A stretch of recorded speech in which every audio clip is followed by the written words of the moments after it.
go now to Bethlehem. Is that what I think it is? Yeah. What a fine day. Our sprinkler system is thawing out. How about that? Yep, Fred, big trash can. Oh boy. Just stay put, everybody, right? This is a malfunction from our from all the weather that we've had. Okay, everybody, we're good. They've got that up. The fire department will be here shortly, and they may tell us we have to leave. We're going to go ahead with our sermon and see what happens. So this is a water feature now in the church. We'll deal with that later. Just imagine that. Musicians, yeah, check all that stuff.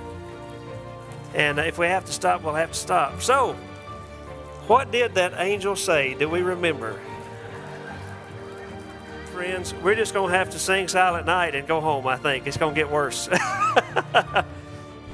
Christmas Eve 2022 is one we won't soon forget. The cold temperatures, rolling blackouts, boiler failures, the frozen sprinkler pipes all over town, not just us. It was a mess. On Friday, the 23rd of December, I came up to the church to go through some things and do some praying ahead of the Christmas Eve worship services. I discovered it was 52 degrees in the sanctuary, so I called Fred, our executive director. He came right over and discovered half of our boilers weren't working. He spent the next 18 hours trying to resolve that issue. Christmas Eve came, and several generous airport friends let us borrow their propane and kerosene hangar heaters so that we could try and heat up both of our worship rooms. About mid-morning, Christmas Eve, we discovered that the building only had partial electrical power, as part of our three-phase transformer out here had failed. Middle Tennessee Electric had folks out here immediately to get it fixed, but we were just back online 1 hour before the 2 o'clock Christmas Eve worship service.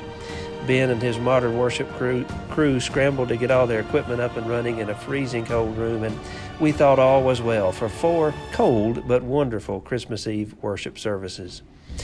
About 2 minutes into the sermon at 2 o'clock, water started streaming from the ceiling. The frozen and busted sprinkler pipes had thawed, releasing hundreds of gallons of water into that little architectural detail, that little box that hangs from the ceiling in there. That's the sound that you heard on the video. We tried to keep going, but after the third stream opened up into my Bible, we knew it was time. We sung Silent Night and had communion on the go.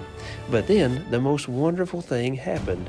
You came back in. You got stuff out. You covered stuff up. You worked together like the beautiful family that you are. Jim Ed Lane came up to me and said, "What do I do to help? What can I do?" And I said, "I don't know. If it looks expensive, get it out of here." Several of you stayed and vacuumed water out of the floor long into the evening.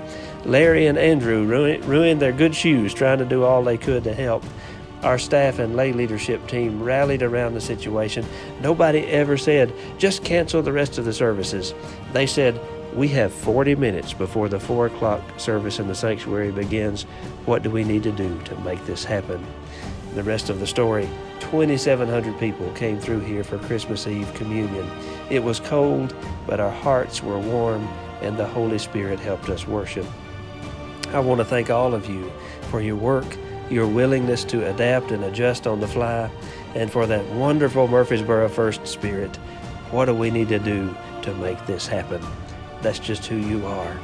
Hopefully, repairs will be completed by mid-February. Until then, we carry on with God's mission and vision in this place, and I'm just so proud to be one of your pastors. Thank you very much.